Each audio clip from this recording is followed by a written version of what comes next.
Amy, hi, hello, and welcome to the Female Startup Club podcast. Thank you so much for having me. I'm excited to be here. I'm excited to be here. I'm so pumped for everything that you're doing. You are a woman of many impressive things. You are a scientist, you have a PhD, you've been doing this crazy business for the last few years that is highly impactful to women and to men in the world. Can you give us an introduction of yourself and how you like to introduce yourself and what your business is? Sure, absolutely. So as you mentioned, I have a PhD in biomedical sciences with a focus on genetics and genomics. But before that, I was actually a data scientist in industry. I worked at Roche for about 5 years, and then I was a researcher at Bristol Myers Squibb prior to that. I'm like an education nerd. So like I was on a pre-med track undergrad, and then I did my master's in bioinformatics, and then I did a PhD in a similar field. So my trajectory was kind of always like, okay, how do you identify the best way to help people? And early on, it was like, okay, you're going to be a cardiologist. And that quickly changed because for some reason I could never get myself to go to med school. But I feel like with what we're doing with Oova, we're kind of mending hearts in a different way. So what we've built is an at-home test that monitors multiple hormones through urine. It's really a tool to help women feel more empowered about their fertility. Because what I've learned is that women experience fertility issues, and the fertility is basically a black box. So how do we shed light on that? And so what Oova does is we get down to the root of the problem. We figure out what your hormone baselines are, and then we detect fluctuations in your hormones by comparing to that. So the entire platform is really designed for the irregular woman, who I believe is the normal, because women aren't getting... That's me. Right. Women aren't getting pregnant at 20 anymore, and yet all the solutions are really designed for that woman.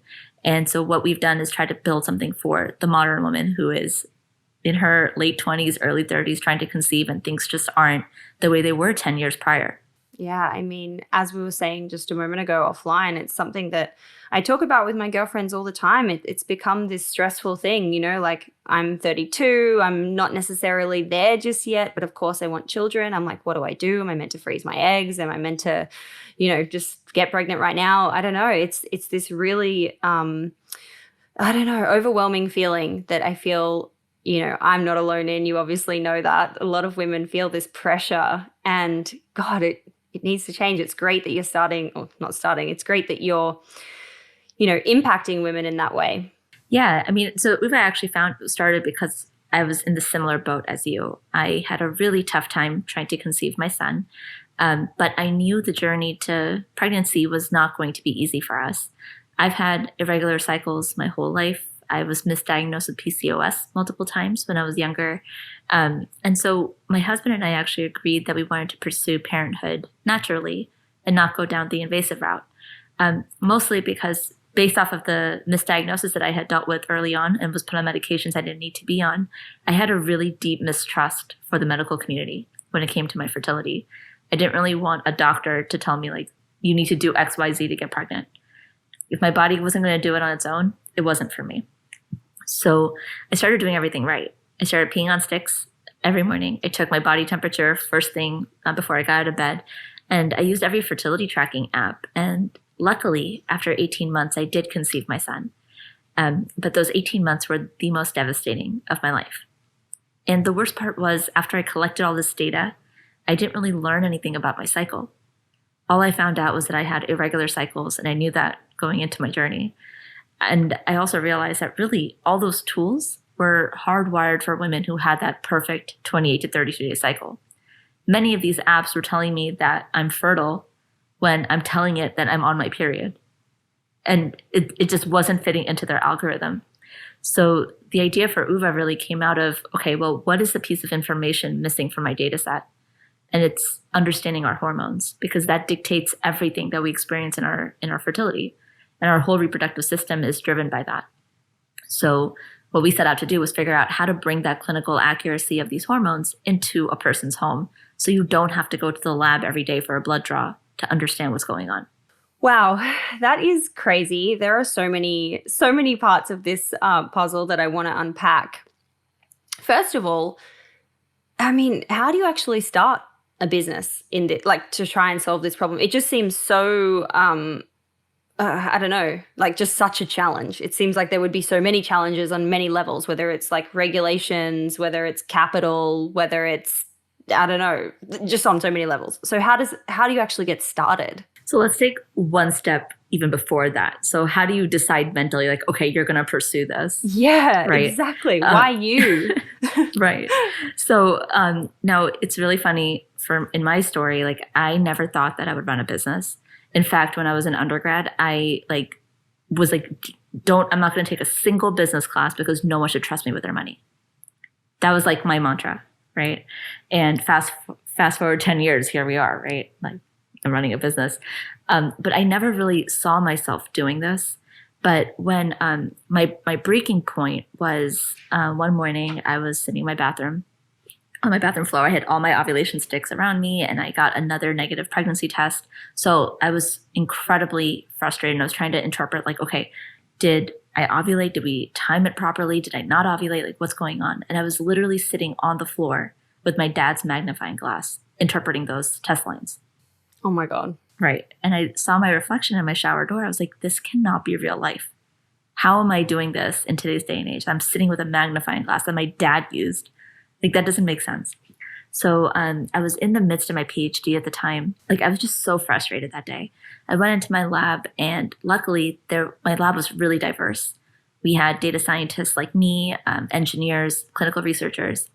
And that morning, this guy walks by my desk. He happens to be an engineer.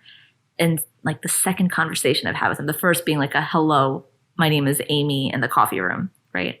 So he walks on my desk, says good morning, and I just vented all of my months of frustration on this guy. I'm like, you are doing so many cool things in technology. You're applying it to all these spaces, but nothing is being applied to women's health.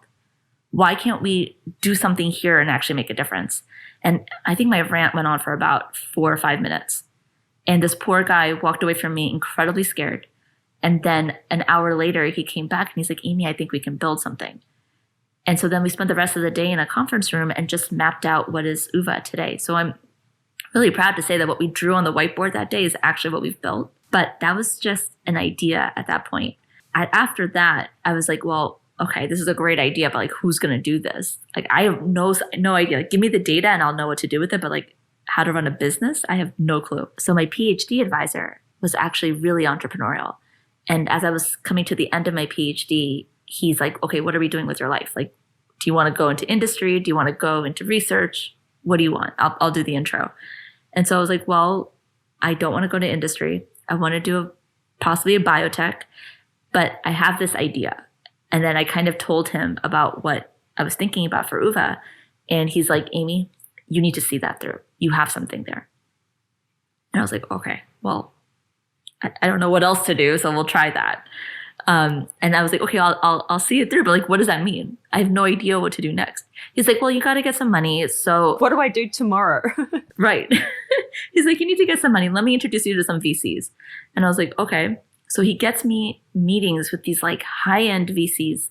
And I'm just like, they're like, where's your pitch deck? And I'm like, what's a pitch deck? I don't even know what a pitch deck is. So I literally for a month, and like, mind you, I'm meeting with like big shot VCs, like Vinod Khosla came into our office. Like, we're meeting with NEA, like these really big funds. And my pitch deck, my first pitch deck that I ever showed anyone was, I think, about 57 slides. And is that long? Is that too long? You're supposed to have 12. Oh, okay, right. You're supposed to have 12. Okay. Including a title slide, right? So I had a 57-page deck that I was circulating. And I'm like, this, and I would present it and everything. And then finally I learned very quickly, right? Like, this is not what people are expecting. No one's going through it. So it was a lot of Google searches. It was a lot of network effect by what I really value.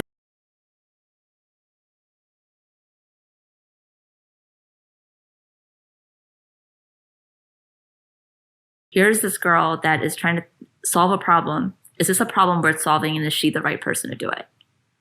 And so I think what really came out in those meetings was my passion and how driven I was to solve this problem because I experienced it myself. And what was the kind of feedback you were getting on like the idea itself, because, you know, we've heard a lot about how women pitching to male VCs who may not get it, or just in a room of men, full stop, no women in there. What was the kind of feedback? Because I can imagine that there are male VCs who have, you know, wives or daughters who are experiencing that and would get it.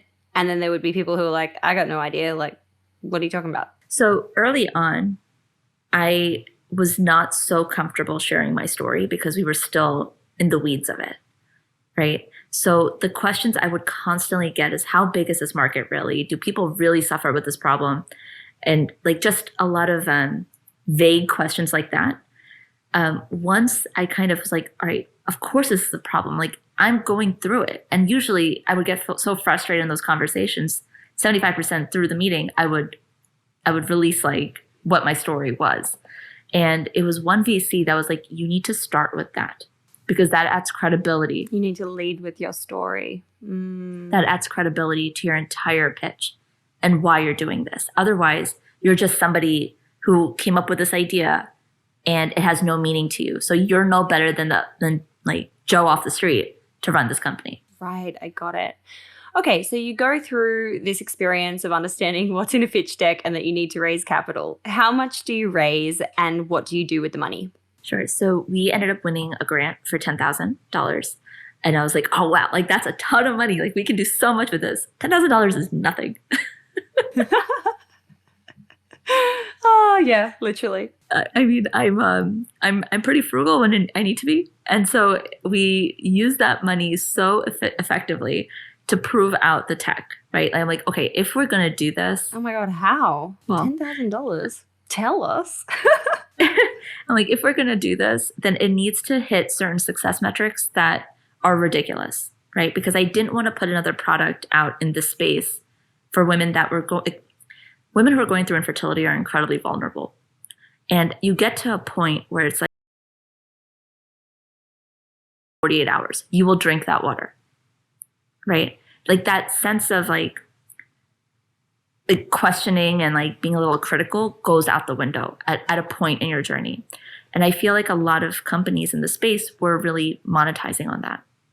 So I was like, if we're going to put a product out, it needs to work. It needs to be accurate. It needs to be sensitive. It needs to be done at home, not invasive. And the results need to be trusted by a doctor, right? So I was like, if we don't hit all of these metrics, we're not moving forward. So the first thing we did was we took that money and we identified a partner, or at least like, I guess, a contractor that could help us prove out, can we get a quantitative test, right? So I mean, I guess this is a good spot to kind of explain to you how Oova works, because then we can go over the technology in a little bit more detail. So Oova, it's a at-home test that is urine-based. So basically, you purchase a kit from us, you download our app, you go through an extensive onboarding process. We learn a lot about your reproductive history, your general wellness, overall menstrual cycle. We feed that data into our AI algorithm, and we determine which 15 days of your cycle you need to use an Oova test. So you're never guessing. On a testing day, you basically provide a urine sample on the sample pad here. This is not a used one, so don't worry. You then wait 10 minutes, and then you'll see 1, 2, or 3 lines appear in this window, and then you scan it with your phone. So there's no device, there's no attachment. You scan it with your phone, and you get your results in seconds. Right? So you'll learn what your hormone concentrations are for both LH, or luteinizing hormone, and progesterone. So you can identify your fertile window and confirm if you actually ovulated that cycle. And then we also give you a daily action plan. So that's something in nutritional health, physical health, and emotional wellness, so you can really take control of your journey again. Now, with what we were trying to do, I was like, all right, can we just figure out a way to read the test strips that exist better? Because like to replace that magnifying glass that I was using, right? What I learned very quickly is that the test strips that were on the market were so inaccurate and like they were not sensitive at all. So you would take a cup of urine, dip 2 test strips in there, and you get varying results. So I was like, well, I don't want to, you're already starting with failure, right? Because the test strip is not reliable. So I was like, all right, we got to start from scratch and let's build the test strip from the ground up. So we identified a partner that was they were still in like research mode. The company was like in a lab trying to figure out how to build a company. They were started themselves. And they claimed they could do a quantitative test, lateral flow assay. That's the test strip inside. Right? And I was like, all right, let's test it out. So we negotiated a really ridiculous deal with them. I was like, I only have $10,000. So you got to work with us if you want to do this. And they needed a proof of concept too. So it worked out for us to at least get a solid proof of concept that this is feasible. We decided very quickly we did not want to work with them because they weren't scalable. They were not set up as a business. They were clearly like 3 researchers in a room trying to figure out how to build a business. And I'm like, I need someone to help me grow, not grow with me in such a slow pace, right? But the point is they were able to give me a test strip that would quantitatively measure one hormone. That was enough for me to have enough like trust that we could actually build this out. And this could be something.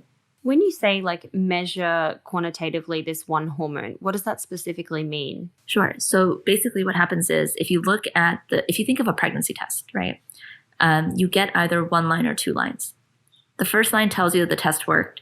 The second line, if it's there, that means that you're pregnant. If it's not there, you're not. Now, it doesn't matter how dark that second line is. Even if it's like slightly there, it's positive. So if you think about what the result is that you're getting a yes or no. You're not getting a how pregnant am I result, right? With Oova, if you think about how our test works here, you're getting 1, 2, or 3 lines. 1 line tells you the test worked. The other 2 lines are going to vary in intensity based off of how much hormone is present in your sample. So we don't expect a woman to interpret that because that's ridiculous to do. So our app and our algorithms actually do all the interpretation for her. So we're able to give her a number. This is what your LH concentration is today. This is what your progesterone concentration is today. And that's a value that she can trust and her doctor can trust.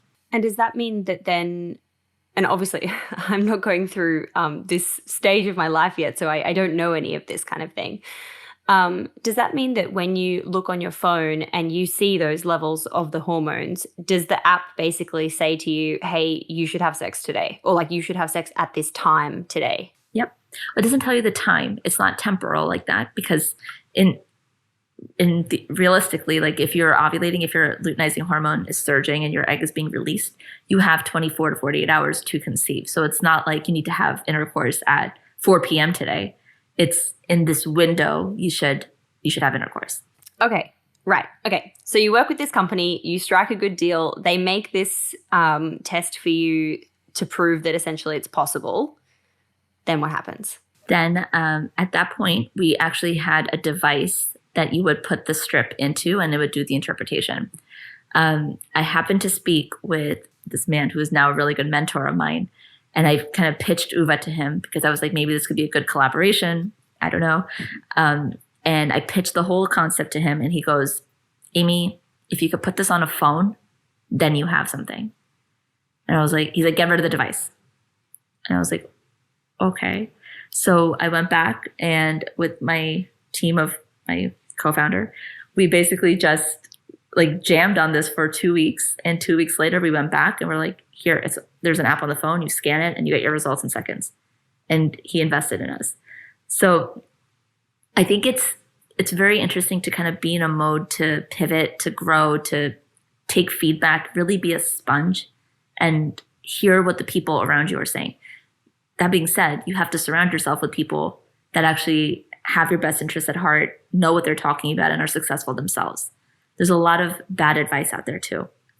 So I have been really fortunate to surround myself with people who have been incredibly successful and amazing mentors first before advice givers and investors. Mm-hmm. Mm-hmm. Wow, that is crazy. Oh my gosh, what great advice to receive. So then essentially, you have something, you've raised a certain amount of capital. Is that public information? Are you able to share or is that not disclosed? Yeah. So we closed a seed round of 4.4 million right before the pandemic. So the week before New York City shut down, we were able to secure that round. But that 4.4 was kind of collected over the span of a few years. So we did a friends and family round, we did a pre-seed round, and then we did a seed round. Got it. Right? The friends and family round is really where we use that prototype that we created. And that was a really humbling experience, because you basically feel like you're laying all your cards on the table and you're allowing the people closest to you to kind of evaluate you. And for me, it was really nerve-wracking. But then what they would tell me as I'm like pitching my idea, they're like, Amy, I don't care what the idea is. If you're doing this, I want to invest in you. And I was like, okay, like what have I done to make you have that much confidence in me? Because I don't know if I have that in me yet. But it was very humbling. That's amazing. So I think a lot of founders are nervous to ask friends and family for money. If done the right way, I think it's a really great thing to do. It's a great thing to do because it's relatively, you're not going to collect a ton of money there, but it's a great boost of confidence for you as a founder. But also, it's also really expensive money to take, because like I carry that weight on me every day, right? With every decision, I'm like, oh my God, this is my friend's child, like my friend's kid's college money right now that I'm playing with. That always enters my head. But I think it's a great driver for you to keep going every day as well. Mm-hmm. Yeah, absolutely. Gosh, I can imagine it would weigh on you having your, best friends or a family member or something like that, money that you're essentially spending. I read that your go-to-market strategy was first centered around a beta program, and then it was kind of focused on a specific strategic partnership that you had that gave you access to something like 3 million users, like Olympic teams, I think I read, like something totally insane. Can we start with the beta group? Like, how did you find the people who were part of that beta group, and what was the impact of it, or like what happened from that? The beta group happened in 2018. And in that time, from 2017 to 2018, what we did was we actually built out that prototype of a quantitative luteinizing hormone test, right? So we still had, I think at this point I had a little bit less than $100,000 in the bank because we had raised some money through friends and family. And I was pregnant. So like in my head, I'm like, okay, how do I get as much done before I deliver? Because who knows what's going to happen after that. And when I say who knows, I meant more so like what's going to happen with me, with my mind, with my bandwidth. Like I had no idea how to predict what my life would look like post-child. So I was like, okay, let's get the prototypes ready. Let's have some people pee on these. Like, let's see what that experience is like, and then scanning it with your phone. So once I delivered, we did a beta where I actually posted, well, before I even got there, for the beta test, what we did was we 3D printed 300 cartridge cases to hold the cartridge, right? And then we hand sealed them all. Oh my God. It was pretty insane. So we had to put a sample pad, we had to put the test strip, we had to put like desiccant, like build the whole thing out, right? And then I was like, okay, now let's get 300 women to test this out and see what their reaction is. So we put together a really quick app where all you could do was scan it, get a result, and then you would be taken to like, we promoted this was while I was on my fertility journey, I had joined a bunch of Facebook groups and I had gone really ingrained in the infertility community because it was my support when I was on my journey. So I quickly went onto those Facebook groups and I was like, look, I went through this journey and I wanted to solve this problem. I built this test. I would love for people to test, like to try it out. I'm happy to send this to you for free. Just sign up here, right? In less than 3 days, we had over 600 women sign up. Wow. And we didn't pay $1 for it. So I think there's a lot to be said about just tapping into your own network and not undervaluing that. We're incredibly sensitive about how we approach that community because, I mean, these women, like I said, they're really vulnerable and they don't want to be sold to. So I'm really conscious about how we frame things for this group because I never want them to feel like we're trying to sell them something. Women are smart. They'll figure out what they need. I truly believe that. So we mailed out those beta tests and the feedback that we got was amazing. 300 women, almost every single woman said, it'd be great if we had a quantitative progesterone too. And after the 5th woman that said it, I was like, oh, that makes sense because they want to confirm they released an egg. And then when the 290th woman said it, I was like, oh my God, like we need to get funding and like do this because this is what they need. It was just really informative. And so we then closed a pre-seed round with our first venture capitalist. And all of that money went into R&D again. So at this point, we have not branded the company. The brand at this point was something I made on PowerPoint. We had no market testing for real, like where we paid. We had no marketing done. We had no messaging done. All we had was a prototype that worked and a ton of feedback. So I ended up closing $1 million or $750,000 for that pre-seed round. And we put all of that money into building out a quantitative progesterone test. That ended up working really well. And so in that time, so now we're in 2019, in this time, I ended up meeting or getting closer to the CEO of Thorne Research. And he's actually the one that I had met back in 2017 who told me, take it onto the phone. Right. Okay. So he ended up the good advice guy. The really good advice guy. He ended up investing in us, and he's allowing us to tap into his network, which, I mean, he runs Thorne Research, which is a giant supplement company. They have over 3 million users. They work with high performance athletes. And so we got access to that entire network. But what was also interesting is we got access to their clinical network. So I all of a sudden had this resource to talk to doctors and ask them what their feedback was on my test and my product. Would you trust these results? How do you want to see the numbers when a patient brings you this report? So we started building out this entire platform for clinicians at that time too. And it was just a very eye-opening experience. Yeah. Wow. It just sounds all, I mean, just crazy. And it also all sounds just so kind of like, and I know this isn't the case, it sounds kind of easy. Like you tell it in this way, like, oh yeah, like we did this, we met this guy. Everything seems like randy, dandy. I don't know what the term is. Rosy. Let's go with rosy. I imagine that's not true. I imagine that's not the case. It's absolutely not the case. I mean, fundraising, that's a trip. Any key kind of lessons or learnings that you want to share for entrepreneurs who might be in that position? Absolutely. Especially, I mean, I can speak from experience of being a female entrepreneur trying to run a women's health company. Well, I guess I'll give you the end result first. Like, you need to have really thick skin because people don't hold back. And I think they forget.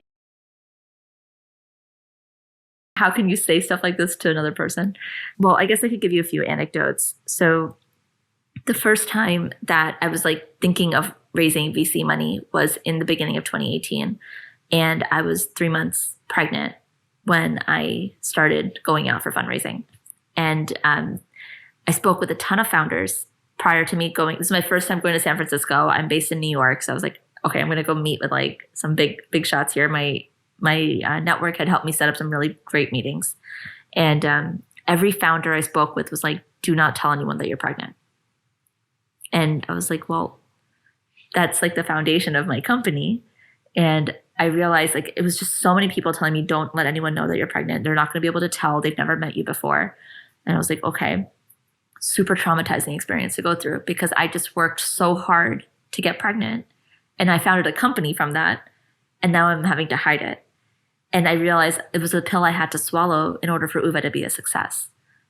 So I did do that. And now going back, like I would flaunt it, but I'm also not the same person today that I was 3 years ago. I have a lot more confidence today than I did then. There was another time when I was still in my first trimester and I was sitting at the negotiating table for a deal and I was the only woman in the room. And at that time, only my partner next to me knew that I was pregnant. Nobody else knew. And in my first trimester, I was incredibly emotional. Like I couldn't keep my emotions in check. The smallest thing would make me start crying and I wouldn't even know I was crying. So it was just our hormones being completely crazy at that time, right? But we were sitting at the negotiating table and I was winning. You can call it winning when you're negotiating.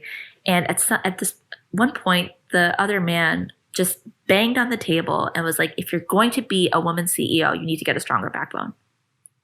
And I was like, I looked at my partner, I was like, am I crying? And he's like, no, you're not crying. I'm like, what? Where did that come from? It was just completely uncalled for. And what? No, I was just like, oh, just no reason. No reason. It was because it was his way of showing that I am still in control of this discussion. And I was just like, that's so unnecessary. Like you can use your words. It's like what I say to my 3-year-old, use your words. Stop screaming. Yeah. Use your words. Oh my God. What the heck? Yeah, I know. And also you're like, well, obviously I don't want to be like in partnership with you if this is the way that you're going to react or treat people. Exactly. That's bizarre.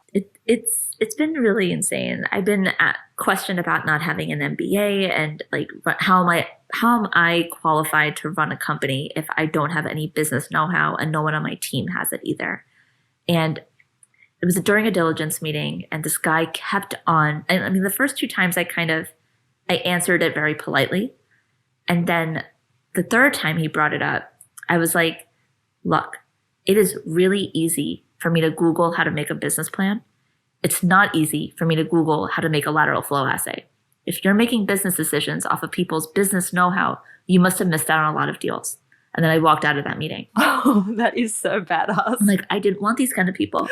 Oh my God. I was so frustrated. I'm like, you're going to make a decision or judge me for not having an MBA, but I have a master's, a PhD, and I've run this company for 2.5 years at this point. And yes, we don't have revenue because we haven't launched, but I have a product that works really well. Yeah. And so much great feedback. Oh my God, that's crazy. I love that you walked out of the room. Yeah, I was done after that. I did not take their money, to say the least. But what was frustrating to me was I truly felt that if I was a man, that question may have been asked once, may have been, definitely not 3 times. And once I had that realization, it really irked me. And the way that he was asking it, especially the 3rd time, I was like, okay, you're just undermining me. And I don't need somebody on my cap table that looks like that or that thinks of me that way. Mm-hmm. 100%. Did you see what Sarah Blakely said the other day when she was announcing her, when she was announcing to her staff that she'd been acquired and things like that? She said something along the lines of, I built this business like leading with femininity and intuition in a masculine space, i.e. business. And like, I've proven that you can do that. And I was so like, it's just so true. Like we need more women leading with this and leading with like, you don't need to be aggressive in business. You don't need to be the most arrogant in the room. And you don't need to be like all those things that, I mean, it's cliche, but typically come up in that kind of VC world.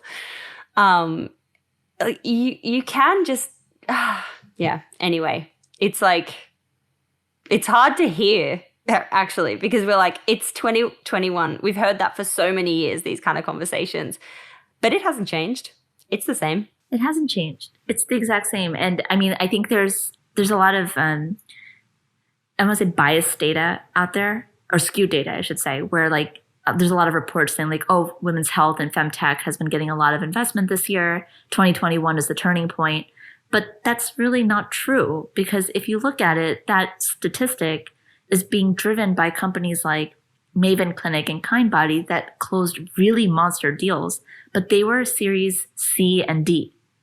If you look at seed and Series A companies, we're still struggling to get funding. That has not changed at all. So now if you take out those outliers, the statistics are pretty abysmal. And it's wonderful, like what Maven and Kindbody have done. But at that point, when you are raising your Series C and D, you have proven out your business. There's very little risk. You're talking about completely different types of investors. You're not talking about an investor coming in and taking a risk on a female founder or an idea that's like focused on women's health.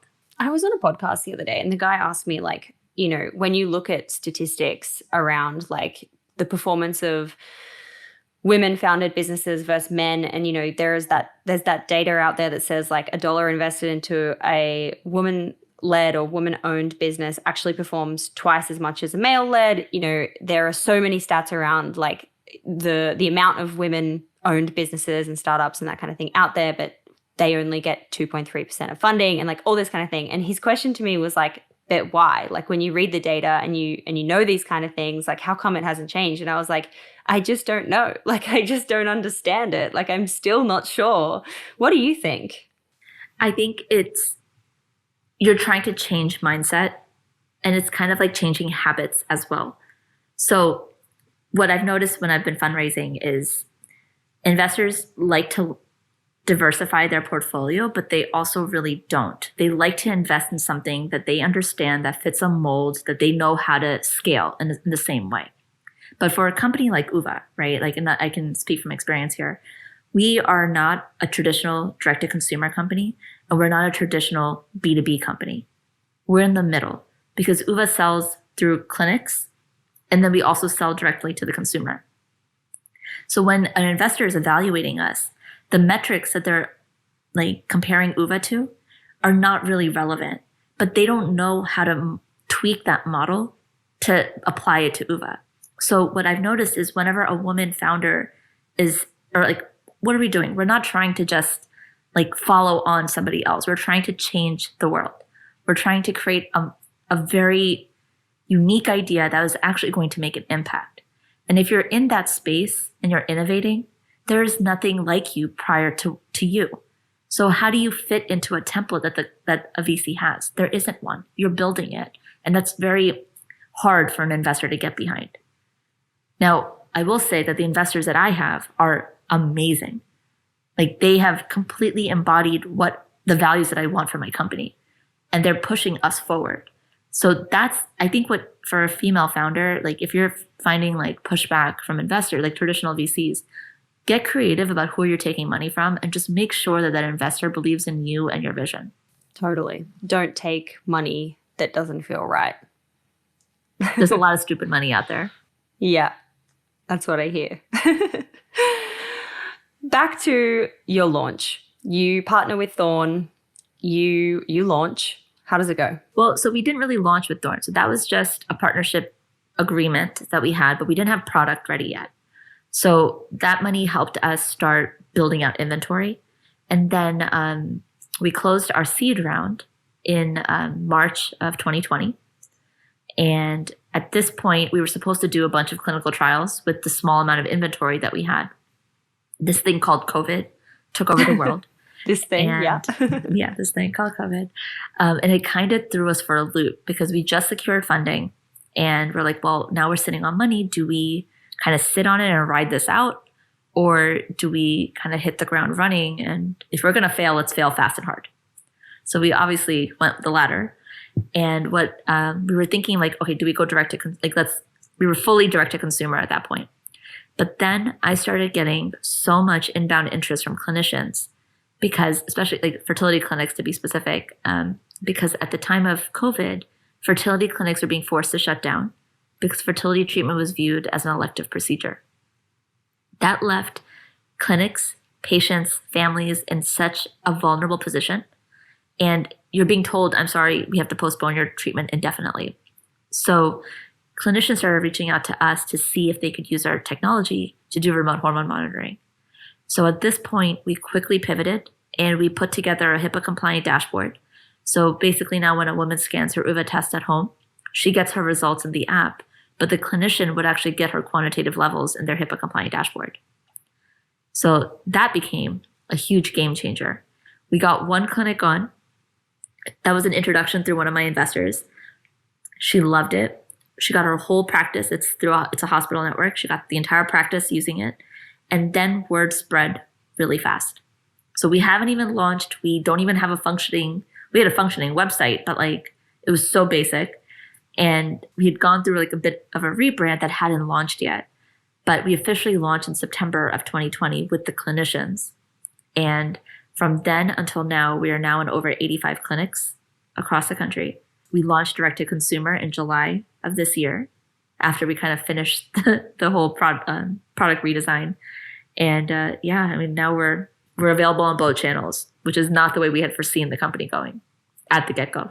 Wow, that is some crazy stuff. It's kind of like, of course, it's backed by strategy and serious knowledge, science and all this kind of thing. But also there's like, you hit at the right time where like people really needed this, and it was able to kind of like just explode and be everywhere. It's incredible. Yeah, I think it was a big lesson for me because I'm so type A. I like to have a plan and I'll stick to it. And then having to pivot so quickly was really hard for me to accept because I'm like, well, we haven't thought about how we're actually going to execute on this. We haven't thought about the business model. We haven't thought about the pricing for this. Like, we haven't thought about any of this. So how are we launching a whole new channel basically and trying to figure it out on the fly? But what I quickly realized is that that's actually a huge advantage of being in an early stage startup because you have that luxury of being able to pivot. Mm-hmm. Yep, totally. If you're like in a pharma company or like a really big established entity, like you can't pivot quickly. You have to go through so much red tape, so much like approval. And with us, it's like, well, you want to try this idea out? Just try it. If it fails, then we'll go back to what we were doing before. You can pivot so quickly. So I hope that that was a big lesson for me, but I hope that other entrepreneurs realize what an advantage that can be for you as well. How, when we're thinking about like the D2C side of the business, how is that going for you? And are you having to, pay to acquire customers, or is it literally word of mouth? What's it kind of paint the picture of now in your D2C side of the biz? All right. So my background is obviously very heavy on the science side, no business, no marketing background, right? Like no formal business or marketing background. So everything that we've done until now has been focused on the science and making sure that the product actually worked the way it was meant to work. Now we're ready to launch and we have to get customers in some way. We did not spend any money on marketing until this upcoming Monday, when we're actually going to have a marketing budget for the first time. Whoa. That's crazy. And what kind of, like, how many kind of customers were you getting on like a monthly basis, or are you even able to share that? Maybe not, but generally. I don't know if we should say that. I mean, it's been, so we could say this. We've seen growth month over month, right? And it's a lot of, the great thing is that we have a lot of returning customers. So we have a 65% retention rate month over month, which shows us the data is really sticky. And then there's obviously a lot of new customers coming in. What's interesting is that, I mean, it's interesting, but it's also great to get that confirmation that about 70% of our sales are coming through our clinical channels and 30% direct to consumer. But it kind of makes sense when you're not marketing on the direct to consumer side. So the reason that we did it this way is because I knew that I did not have the expertise to run a Facebook ad properly, understand what those results meant, be able to tweak things, how to run Google ads effectively. I know about SEO. I know the concept of all of these things, but how to execute in the most effective way, I'm not the right person. So for the past 6 months, I have been looking to hire a head of brand and marketing to just take this brand that we have and really scale it. And so that person literally started 2 weeks ago. And she is amazing. She has already defined our strategy, our content strategy, the whole thing. And that's kicking off on Monday. Oh my God, how exciting. Wow, congratulations. I'm excited to watch along from the sidelines and watch it flourish. That's super cool. It's a really exciting time because I feel like we've done everything we can on an organic side. And now it's like, okay, how do you pour fuel on this? Because we've done a lot of testing organically. Now, taking that information, how do you synthesize that into a marketing strategy? And for someone who lives and breathes this, it's super fun for them. Because like we actually did our first in-person meeting in over 2 years, or almost 2 years. And it was a marketing brainstorm. So we got our marketing team together and I was like, all right, let's come up with our strategy. And the way that she took the information that like I've been sitting on for a year and turned it into, all right, this is what our messaging pillars are. This is what our content's going to be for these months. I was like, okay, you clearly know what you're doing because I had no idea how to do that. Oh my God, I love it. I love that. So exciting. Gosh. Yeah, I mean, that was also kind of hard for me to swallow too because like I always felt like I had to solve every problem in the business. And that's not the right mentality to have at all. You need to, as a good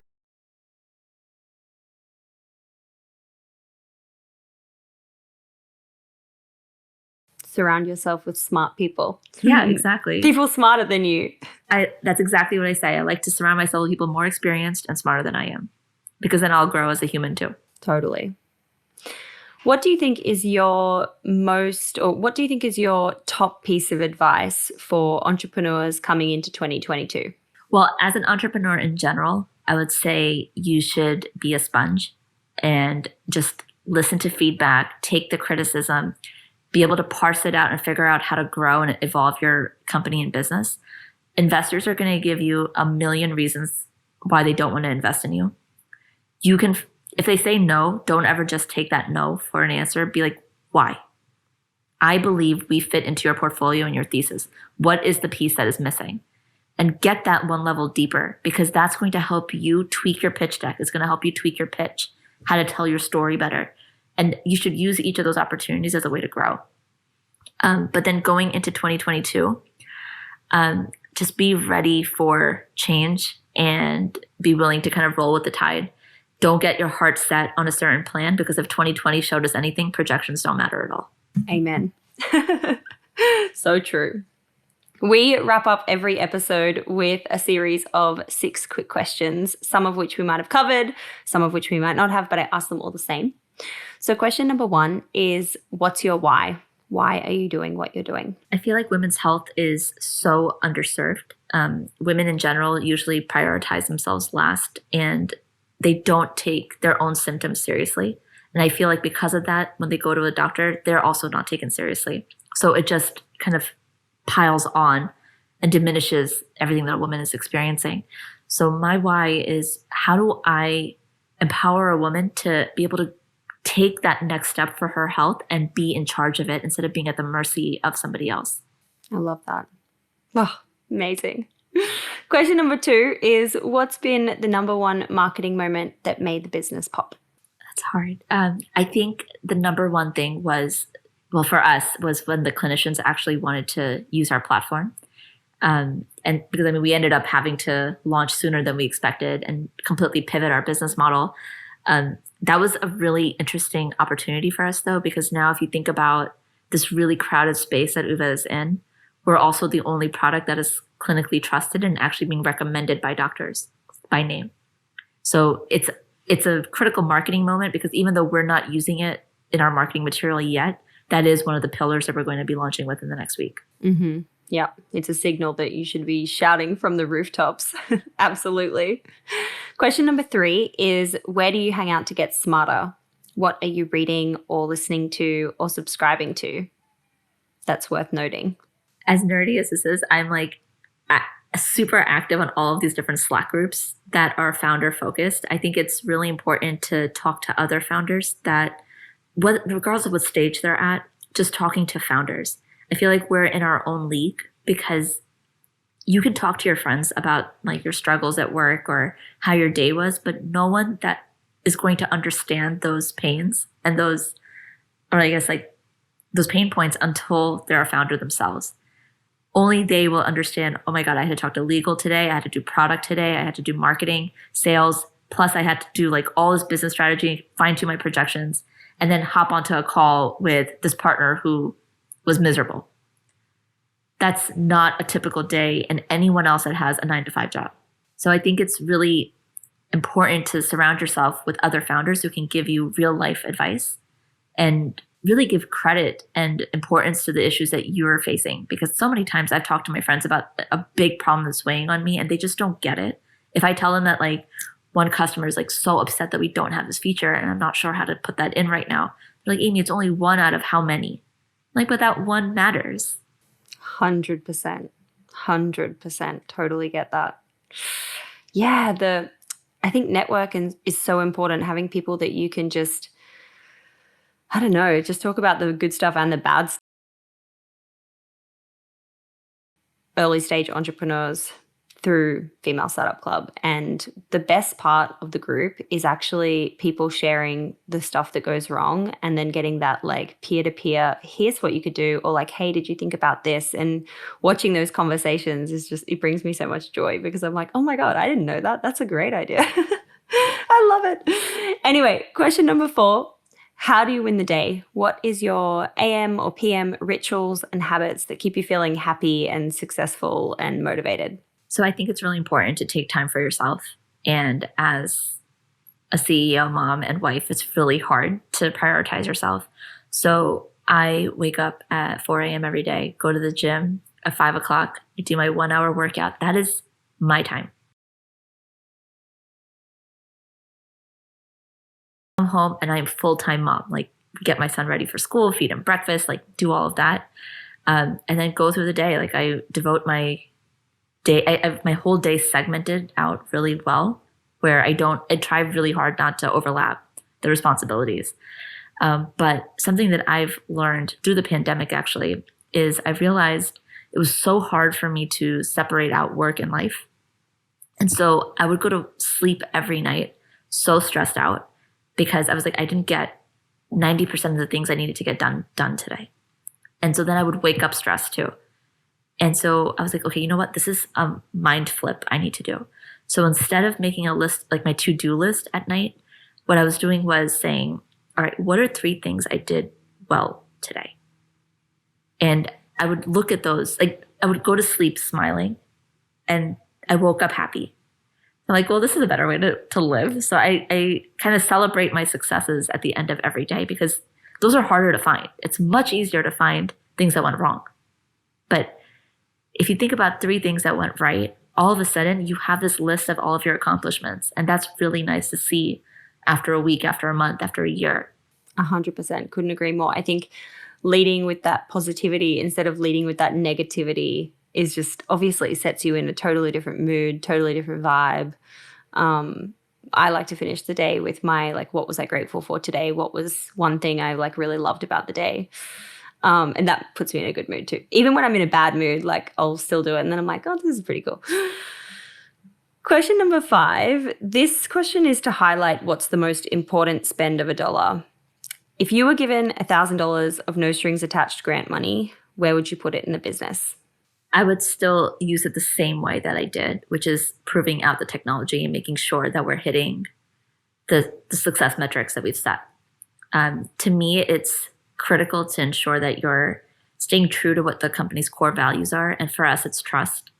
And the only way to instill trust is if when a person uses your product, they're getting the results that they expect to see or that they actually are. So I would put all of that money into confirming that we're staying true to our core brand pillar. Amazing. And last question number 6, how do you deal with failure? What's your mindset when shit hits the fan? Surprisingly, I stay pretty calm. I don't think there's any point in getting like frazzled or losing your own. It's more, I take a much more analytical approach. So, okay, so this went wrong. Let's have a moment to figure out like, okay, everything went wrong. It's not the way we wanted it. Make peace with that.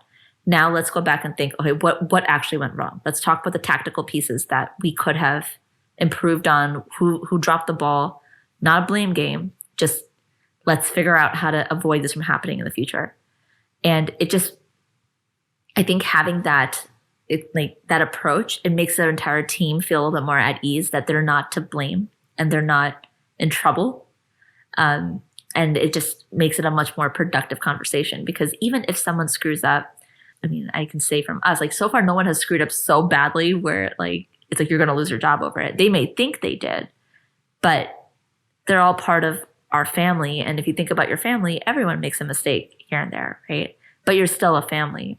And so I run my business very much in that mentality that you're not joining a company, you are joining the Oova family. So yes, you have ownership over what you're working on, but you also have to support others that are working on their own tasks because that's what you do when you're in a family. You support each other. Amy, this was so cool. So cool. I am just, in so much awe of you and what you're doing. I have loved meeting you and getting to ask you questions about your business. Thank you so much for coming on the show. Thank you so much for having me. I hope it was helpful.